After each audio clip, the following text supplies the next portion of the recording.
Hello guys, welcome back to my channel. आज जैसा आप देख पा रहे हो कि आज का हमारा टॉपिक डिसेबिलिटीज़ पे होगा। और ये ऐसा टॉपिक है जिसमें जो जितने भी टीचिंग एग्जाम्स हैं और साइकोलॉजी से रिलेटेड एग्जाम है उनमें ऑलमोस्ट ये आता ही आता है। तो सबसे पहले हमें ये पता होना चाहिए कि जो डिसेबिलिटी टर्म है वो किसने दी थी। तो ये गिवन बाई सैमुअल किर्क, ठीक है, इसने दिया था ये। एंड ऐसी योग्यता यहाँ पे योग्यता होगा जो हमारे पास है और दूसरों के पास नहीं है, ठीक है, उसे डिसेबल कहा जाएगा। और एक बात ऐसी भी होती है ना कि जो लोग, मतलब ऐसा कोई भी नहीं है दुनिया में कि जो डिसेबल नहीं है, ठीक है। जैसे मैं भी बोल रही हूँ, मैं बोलते बोलते रुक गई बीच में, तो ये भी एक डिसेबिलिटी है। बट जो मोस्ट ऑफ डिसेबिलिटीज होती हैं वो ऐसी होती हैं जिनको हम इग्नोर कर सकते हैं और उनका ज़्यादा इम्पैक्ट भी नहीं होता है। जो ज़्यादा इम्पॉर्टेंट चीज़ें हमारी लाइफ में सफ़र करती हैं, जिन चीज़ों की वजह से, वो हम नीचे पढ़ेंगे। तो ये हमारे पास जो कुछ लर्निंग डिसेबिलिटीज़ हैं वो हम यहाँ पे करेंगे। और ये मैक्सिमम 2 टाइप से आती है हमारे पास। एक में डिस करके आता है और एक ए करके आता है, जिनमें स्टार्टिंग में ए लग जाता है, ठीक है। तो जिसमें डिस लगता है उसमें उसका क्या मतलब होता है कि इनको इम्प्रूव किया जा सकता है। एंड जिसमें ए लगा होता है उसको इम्प्रूव नहीं किया जा सकता, मतलब वो उस बच्चे में या उस इंसान में वो चीज़ एब्सेंट होती है, उसको हम क्रिएट नहीं कर सकते हैं, राइट। तो सबसे पहले आता है डिसलेक्सिया, और ये बहुत कॉमन सी है, जिसे हम कॉमन मतलब कि इसे हमने बहुत बार पढ़ा है, जिसमें पढ़ना नहीं आता है, जिसमें देखो। और इसमें क्या होता है कि ये इम्प्रूव भी की जा सकती है। और ये क्या होता है, एक न्यूरोलॉजिकल डिसऑर्डर होता है, ठीक है, यानी कि संज्ञानात्मक डिसऑर्डर होता है। ये हमारे दिमाग का डिसऑर्डर होता है। और ये लैंग्वेज बेस्ड भी होता है, क्योंकि जो लैंग्वेज लर्निंग होती है वो मैक्सिमम हमारे माइंड की ही गेम होती है सारी।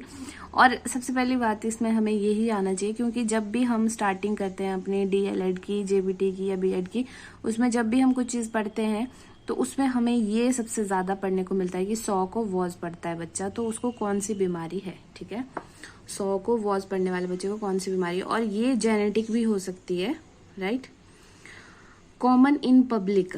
और डिसलेक्सिया जो होता है ना वो 80 to 85% पब्लिक में कॉमन होता है, लोगों में कॉमन होता है, ठीक है। तभी मैंने कहा था कि हम में से भी बहुत से लोग ऐसे होते हैं। अब मान लीजिए आपको रशियन लैंग्वेज है, फ्रेंच लैंग्वेज है, चाइनीज़ है, कोई हिंदी इंग्लिश के अलावा, पंजाबी के अलावा, मतलब जो हमारी मदर टंग है उनको छोड़ के कोई और लैंग्वेज पढ़ने को दे दी जाए तो आप नहीं पढ़ पाओगे। इट मीन्स कि हमें डिसलेक्सिया है, ठीक है।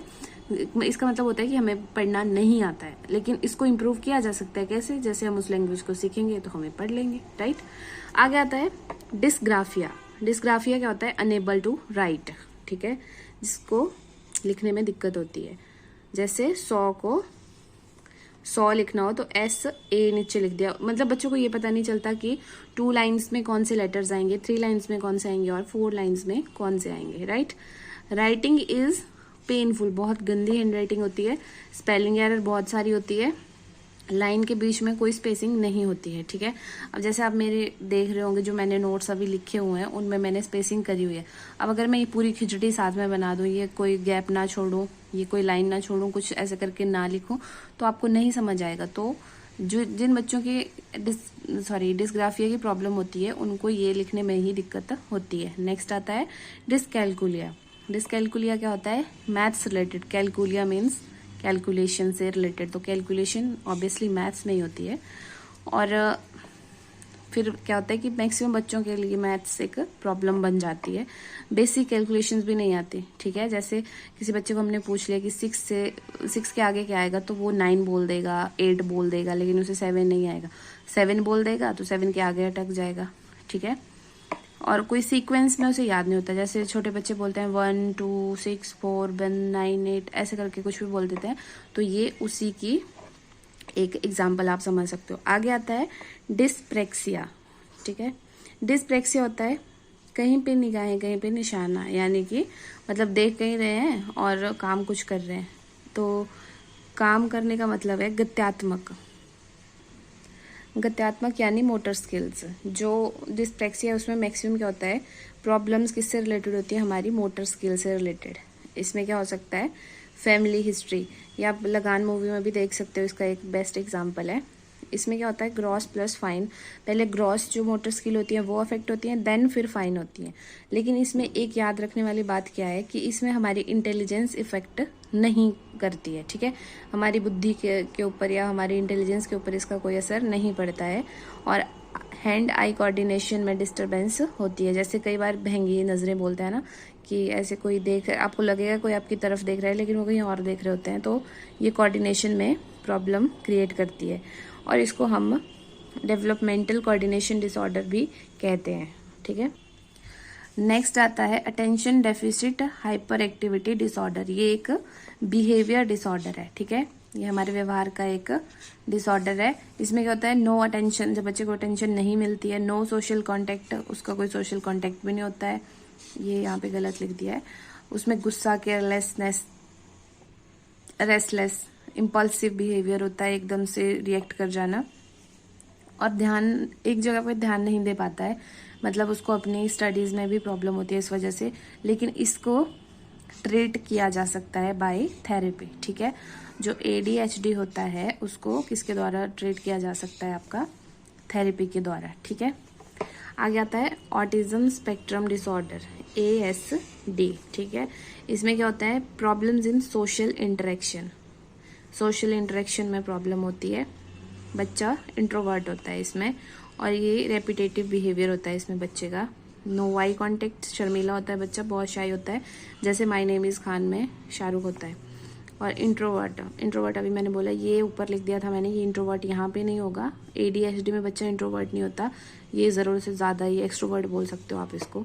और इंट्रोवर्ट में अपने ही आप में मज़े करता है बच्चा, किसी की उसको कोई मतलब नहीं होता। और सबसे बड़ी बात क्या होती है कि वो बार बार अपनी आईज़ को ब्लिंक करता रहता है, राइट। आगे आता है शाई इन नेचर।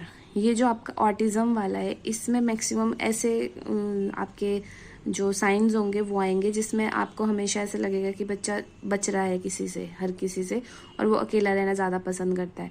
लेकिन जो ADHD होगा उसमें बच्चा बहुत एक्टिव होगा, ज़रूरत से ज़्यादा एक्टिव होगा, और वो चाहता कि सारे उसी की तरफ अपनी अटेंशन दें। और अगर उसको वो अटेंशन नहीं मिलती है तो फिर बच्चा एकदम से गुस्सा करना शुरू कर देता है। आगे आता है ऑब्सेसिव कंपल्सिव डिसऑर्डर, ठीक है।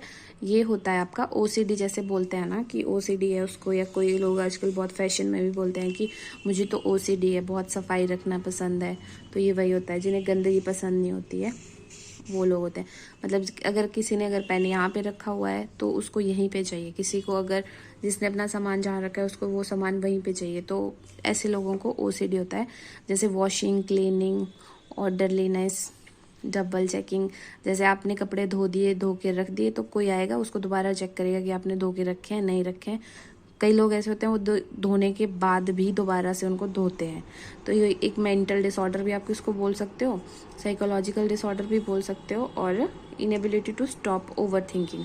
और ये किस वजह से होता है, ओवर थिंकिंग की वजह से। क्यों? क्योंकि अगर आप मान लीजिए आपका कोई काम किसी ने कर दिया है, अगर आप उस काम के बारे में नहीं सोच रहे हो तो आप उस काम को क्यों देखोगे बार बार जाके, आप अपना कोई दूसरा काम करोगे। लेकिन अगर आपका काम कोई और कर रहा है और आप फिर भी उसी काम के बारे में सोच रहे हैं, इट मीन्स कि आप उसके बारे में सोच रहे हो। और जब आप एक ही चीज़ को बार बार सोचते रहते हैं, that is called over thinking, ठीक है। ये नहीं करनी चाहिए, सभी लोग करते हैं, मैं भी करती हूँ, but it is not good for हमारा दिमाग, राइट। आगे आता है मेंटल रिटार्डेशन। मेंटल रिटार्डेशन, वैसे ये वाला जो टॉपिक है ये बहुत बड़ा है, लेकिन ये छोटे छोटे टॉपिक करके ही हम इसको कर लेंगे। मतलब जो हमने अभी तक की पढ़ी डिजीज वो मैक्सिमम इतनी ही आती हैं एग्ज़ाम में, पर फिर भी हम थोड़ा बहुत इसको इलेबोरेट करके पढ़ लेंगे। तो इसमें क्या होता है, मेंटल रिटार्डेशन में retardation of the normal growth, development and functioning of a individual mental capacity, ठीक है। जैसे कि एक नॉर्मल बच्चे की कैपेसिटी होती है, उसके अकॉर्डिंग जो मेंटली रिटार्डेड बच्चा होता है उसके ना तो ब्रेन फंक्शन करता है, ना तो उसके नॉर्मल ग्रोथ या डेवलपमेंट वैसे होती है जैसे एक नॉर्मल बच्चे की होती है। जेनेटिक डिसऑर्डर, जो जेनेटिक डिसऑर्डर है, ये जेनेटिक डिसऑर्डर के कारण भी हो सकता है। 25% ऑफ मेंटल डिसेबिलिटी केसेस, जो 25% हमारे मेंटल डिसेबिलिटी के केस होते हैं वो जेनेटिक होते हैं, ठीक है। यानी पेरेंट्स को पहले होते हैं, फिर बच्चों को भी पेरेंट्स से ही जाते हैं। बेसिक ग्रोथ स्टॉप, ठीक है। और आईक्यू बहुत कम होता है बच्चे का। जो बेसिक ग्रोथ क्या होती है, जैसे बच्चे की हाइट बढ़ना, उसका वेट, माइंड, उसकी मेमोरी, मतलब जो भी चीज़ें हैं, जैसे टाइम टू टाइम जैसे जो चीज़ बढ़ती है अगर वैसे होती रहे तो बच्चा नॉर्मल होगा। अगर उसके बाद कम होता है तो अब नॉर्मल होगा, ज़्यादा होगा तो जीनियस होगा, ठीक है।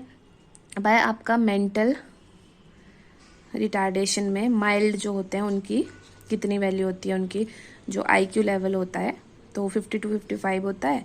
मॉडरेट में 35 to 40 होता है, फिर 20 to 25 होता है, एंड देन प्रोफाउंड में बिलो 20 होता है। आगे आता है सेरेब्रल पैल्सी। इसको आप माइंड मसल वीकनेस भी बोल सकते हैं, मस्तिष्क पक्षाघात, ठीक है। Group of disorder that affect a person ability to move and maintain balance and posture, ठीक है। जैसे जो हमारा माइंड होता है वही तो कंट्रोल करता है हर चीज को। तो जब हमारे माइंड में कोई ऐसा डिसऑर्डर हो जाता है जिससे क्या होता है, एक इंसान अपने मूवमेंट और बैलेंस करने की क्षमता को खो देता है, अपनी बॉडी के जितने पोस्चर हैं उनको मूव करने की क्षमता को खो देता है। That is called cerebral policy. जो सेरेब्रल होता है वो माइंड से रिलेटेड होता है। तो अगर कोई ऐसी डिजीज आपसे एग्जाम में पूछी जाए तो आप मस्तिष्क भी ढूंढ कर उसका जवाब दे सकते हो, ठीक है। आगे इसका एग्जाम्पल आप देख सकते हो, पोलियो और दूसरा पैरालिसिस। जो पोलियो होता है उसमें बॉडी एंड ब्रेन डिसफंक्शनिंग होती है, और पैरालिसिस में ऑब्वियसली हमारी बॉडी काम करना स्टॉप कर देती है। आगे ये नॉर्मल से हैं, ये आपको पता भी होंगे, हमने पढ़े भी हैं, ये पहले भी पढ़े हैं और अभी फिर से कर लेंगे इसको। विजुअल इम्पेयरमेंट, दृष्टि क्षीणता, विजन लॉस होता है इसमें। इंटेलेक्चुअल डिसेबिलिटी, बौद्धिक विकलांगता, इसका पहले नाम था मेंटल रिटार्डेशन, ठीक है, जैसे बोलते थे पागल, लेकिन जो बिलो एवरेज इंटेलिजेंस भी हम इसको बोलते थे। और ये चीज़ अब किसी को बोल नहीं सकते हैं तो वैसे बोल देते हैं, पर ये नॉर्मल लोगों को ज़्यादा बोलते हैं। All mental disorders called intelligence disorder, ठीक है। जितने भी मेंटल डिसऑर्डर होते हैं उनको हम इंटेलिजेंस डिसऑर्डर कहते हैं। आगे आता है हियरिंग इम्पेयरमेंट। ये होता है आपका श्रवण बाधिता, जिसमें कानों में सुनाई नहीं देता है। बाकी और भी हैं इसमें डिसेबिलिटीज़, अगर पढ़नी होंगी तो मैं नेक्स्ट वीडियो बना दूंगी, लेकिन अभी जितनी हमने पढ़ी वो एक बार हम फिर से यहाँ से रिवाइज कर लेते हैं। एक है हियरिंग इम्पेयरमेंट। हियरिंग मतलब कान से रिलेटेड है, कानों में सुनना कम सुनाई देता है या बिल्कुल भी नहीं सुनाई देता। एक आता है इंटेलेक्चुअल डिसेबिलिटी यानी मेंटल रिटार्डेशन। फिर आता है आपका विजुअल इम्पेयरमेंट, विजन लॉस होता है जिसमें दृष्टि क्षीणता होती है। सेरेब्रल पैल्सी, ये माइंड मसल की वीकनेस होती है या फिर मस्तिष्क पक्षाघात। फिर आता है आपका मेंटल रिटार्डेशन। मेंटल रिटार्डेशन वही मानसिक मंदता, और ये सारा अभी हमने डिस्कस कर लिया है। फिर आता है ओसीडी, ये होता है मनोग्रसित बाध्यता, जिसमें कि गंदगी पसंद नहीं होती है और सारे लोग एक स्ट्रिक्ट रूटीन को फॉलो करते हैं। नेक्स्ट आता है ऑटिज्म स्पेक्ट्रम डिसऑर्डर। इसमें क्या होता है कि जो बच्चा होता है वो बहुत इंट्रोवर्ट होता है और किसी के साथ मतलब अपने फैमिली मेम्बर्स के साथ वो ज़्यादा कंफर्टेबल फील नहीं करता है जब किसी बच्चे को ऑटिज्म होता है, राइट। आगे आता है ADHD, attention deficit hyper activity disorder. ये एक बिहेवियर से रिलेटेड डिसऑर्डर है और इसमें बच्चा बहुत गुस्सैल होता है और बहुत ज़रूरत से ज़्यादा एक्टिव होता है। जो हाइपर एक्टिव बच्चे होते हैं, जैसे रेडियो एक्टिव एलिमेंट होते हैं, उनमें बहुत वो एनर्जी होती है ना, तो वैसे ही हाइपर एक्टिव बच्चे भी एक तरह से रेडियो एक्टिव समझ सकते हो आप। फिर आता है आपके पास डिस्प्रेक्सिया। डिस्प्रेक्सिया क्या होता है, जिसमें कि हमारे जो मोटर स्किल्स होते हैं वो काम करने में सक्षम नहीं होते हैं, उनमें कुछ प्रॉब्लम्स होती हैं, राइट। और जो इसमें क्या होता है, सबसे पहले हमें याद रखना होगा ये कि जो ग्रॉस मोटर स्किल्स हैं हमारी पहले वो अफेक्ट होती हैं, देन फिर फाइन होती हैं, ठीक है।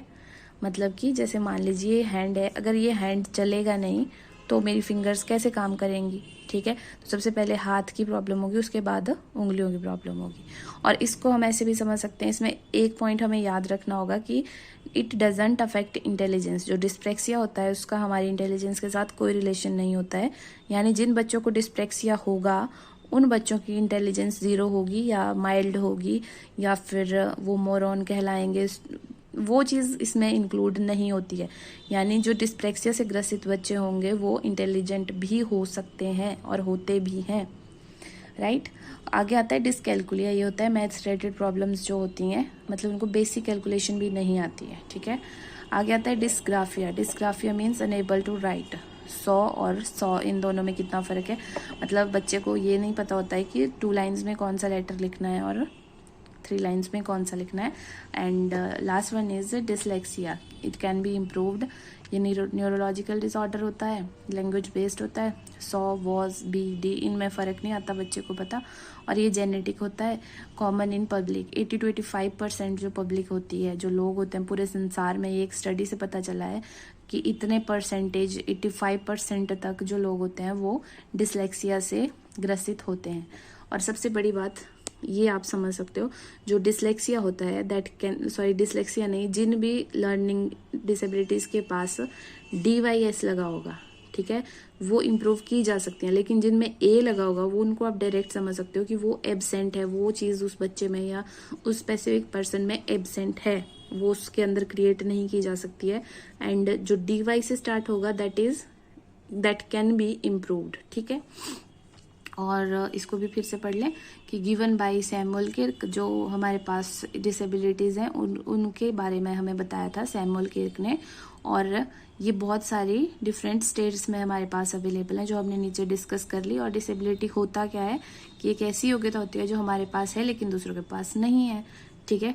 और वो कोई भी योग्यता हो सकती है, लिखने की, पढ़ने की, ड्राइंग करने की, मेहंदी लगाने की, गाना गाने की, वो हमारी डिसेबिलिटी ही होती है, ठीक है।